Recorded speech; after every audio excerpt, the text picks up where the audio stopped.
Et avec nous, l'une des grandes plumes de la littérature francophone, Louis-Philippe d'Alembert, bonsoir. Bonsoir. Soyez le bienvenu sur TV5 Monde. Vous êtes en lice pour le prix Goncourt avec votre nouveau roman qui a pour titre Mur Méditerranée, non pas Mer Méditerranée, édition Sabine Vespizer. Commençons par cet hommage national de la France à son ancien président Jacques Chirac. Pour vous, quel chef d'État était-il?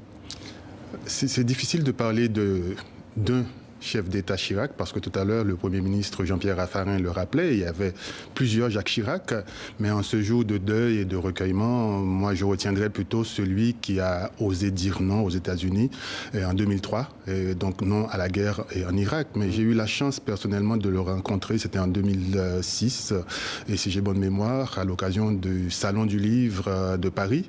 Donc on était un groupe d'écrivains venus de toute la planète francophone, et on va dire, j'ai eu le temps, au moment où il m'a serré la main, de lui glisser un petit mot en lui disant « Monsieur le Président, j'aimerais que vous soyez le premier chef d'État français à visiter Haïti, l'ancienne colonie française de Saint-Domingue. » Et là, j'ai eu affaire au Chirac un peu roublard qui a porté la main au front en disant « Ah, Haïti, si je pouvais. » Ouais, c'est ce qu'il vous avait dit à l'époque. Il y a des relations compliquées entre Haïti et la France, notamment avec cette fameuse question de la dette qui remonte à l'indépendance d'Haïti. Le 7 avril 2003, le président Jean-Bertrand Aristide avait réclamé officiellement à son homologue, en l'occurrence Jacques Chirac, le remboursement de cette dette qui a été à payer jusqu'en 1972, il me semble, c'est bien ça. Oui. Vous êtes favorable, vous dites qu'aujourd'hui, par exemple, Emmanuel Macron devrait rembourser cette somme? Non, on parle de 22 milliards de dollars, d'euros. C'est une question très compliquée dans l'esprit des gens, parce que les gens confondent souvent remboursement d'une dette que Haïti a été obligé de payer à la France pour indemniser les colons, ça aurait dû être l'inverse. Donc les gens confondent cette dette-là et ce qu'on appelle la réparation. Haïti n'a jamais demandé de réparation à la France et pour les 100 et quelques années de colonisation. Non, c'est autre chose. Et je pense qu'Haïti a été obligé de payer. Donc au départ, ça a été un chiffre négocié en 1825 avec Charles X, donc de 150 millions de francs or de l'époque. Converti ensuite à 90 millions. Et 70 ans plus tard, justement, en 95 à 90 millions.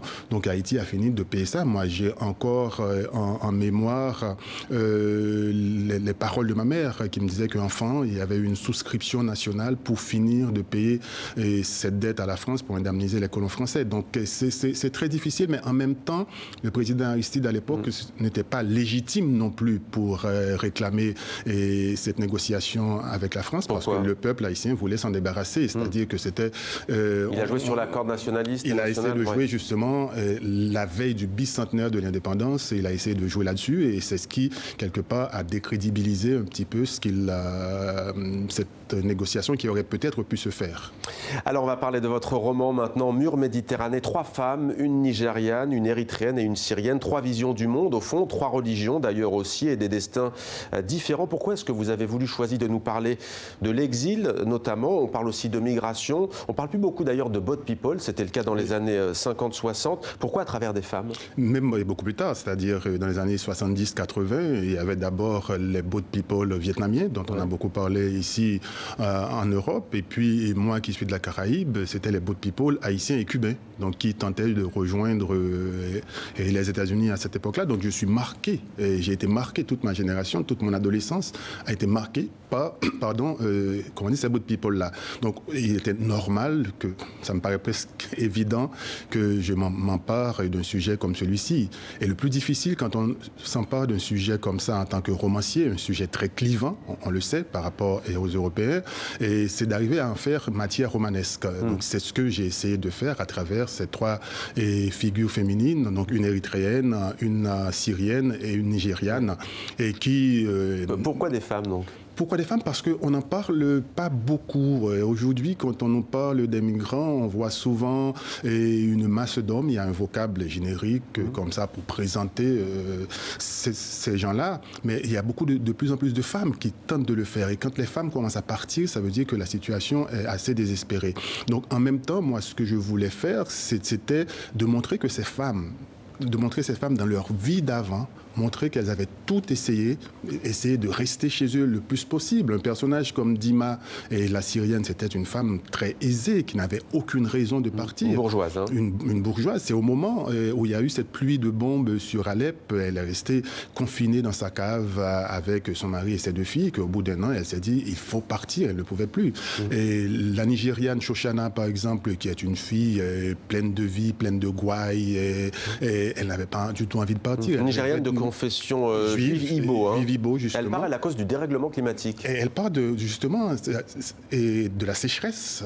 C'est ce qui se pose, et ce qui se passe aujourd'hui. C'est-à-dire qu'on a 3 personnages qui partent chacune pour une raison différente. Donc la guerre pour Dima, la sécheresse, le dérèglement climatique pour Shoshana, et puis une dictature avec un service militaire à rallonge pour Semar. Et ces femmes décident à un moment donné de partir, de s'en aller. Justement, rappelons-nous sur Semar, vous dites un service militaire à rallonge. Alors moi je l'apprends en lisant votre livre, oui. Mais on peut faire son service militaire en Érythrée jusqu'à 40 ans. Jusqu'à 40 ans. Il y a des gens qui restent 20 ans, 15 ans en faisant ce service militaire, et certaines femmes, pour ne pas continuer ce service militaire, s'arrangent pour tomber enceinte, et puis à ce moment-là, elles sont libérées d'une certaine façon du service militaire.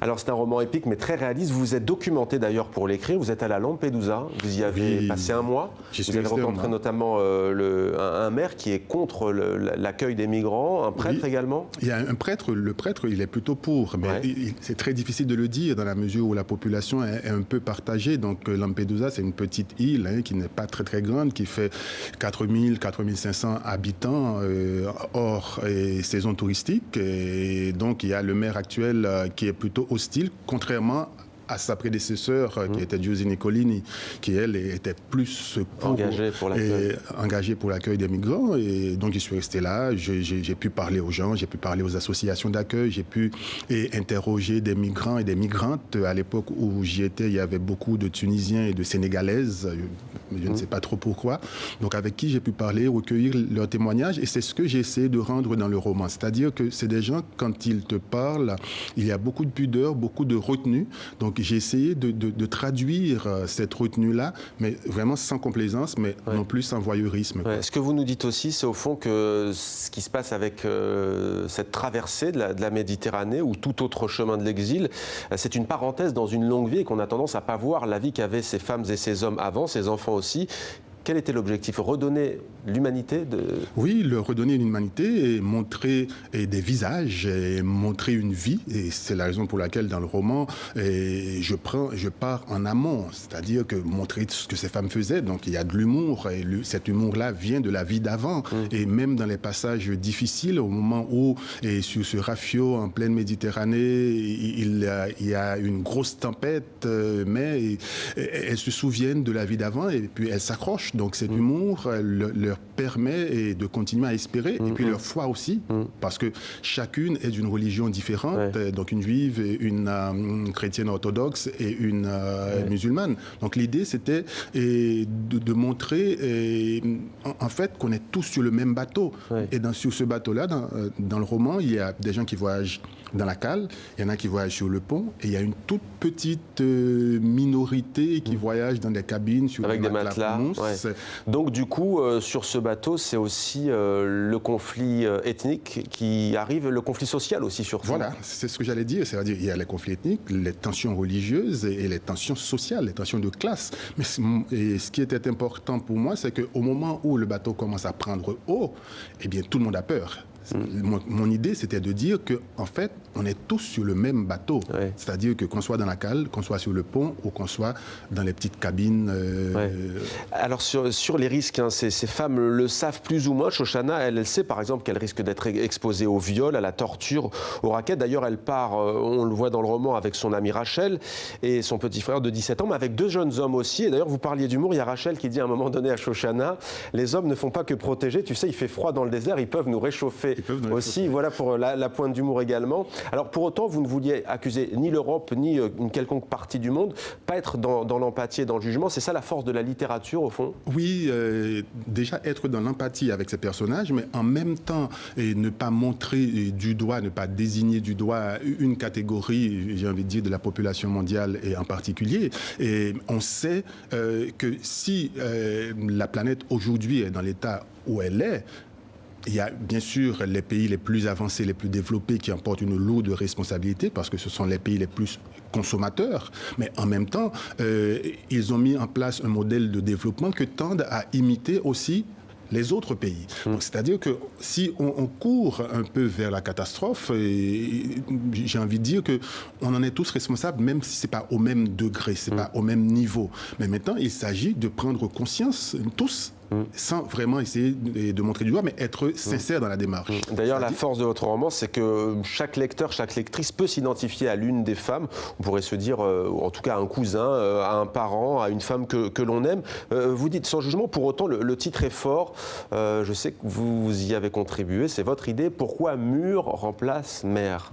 Mur, parce que justement, on a tendance aujourd'hui à faire de cette Méditerranée une espèce de mur avec tout ce qu'il y a eu comme force militaire. Il y a le Frontex, un certain nombre d'autres navires de guerre qui essayent de bloquer l'arrivée de ces gens-là. Je me suis inspiré de ce que les nazis avaient fait en France pendant l'occupation. Ils avaient créé un ensemble de fortifications, de bunkers, de blockhouse qu'ils appelaient le Südwall, donc le rempart du Sud, pour bloquer l'arrivée des Alliés. Donc, moi, je ne pense pas que ce soit, la bonne solution. Il faut, et bien entendu, pouvoir régler les choses en amont, mais pour pouvoir régler les choses en amont, il faudrait aussi qu'on puisse arriver à un nouvel ordre économique mondial dans lequel, par exemple, les pays du nord du monde ne se contentent pas d'exploiter à leur seul profit les ressources des pays du sud et que les élites des pays du sud non plus ne soient pas complices de cette exploitation. Alors il nous reste très peu de temps, mais j'aimerais avoir votre avis sur ce que vit votre pays en ce moment. À nouveau, une crise politique et sociale depuis 3 semaines, 4 semaines maintenant, importante pénurie de carburant et du coup des manifestations pour réclamation notamment le départ de Jovenel Moïse, le président. Pourquoi toujours ce malaise en Haïti selon vous?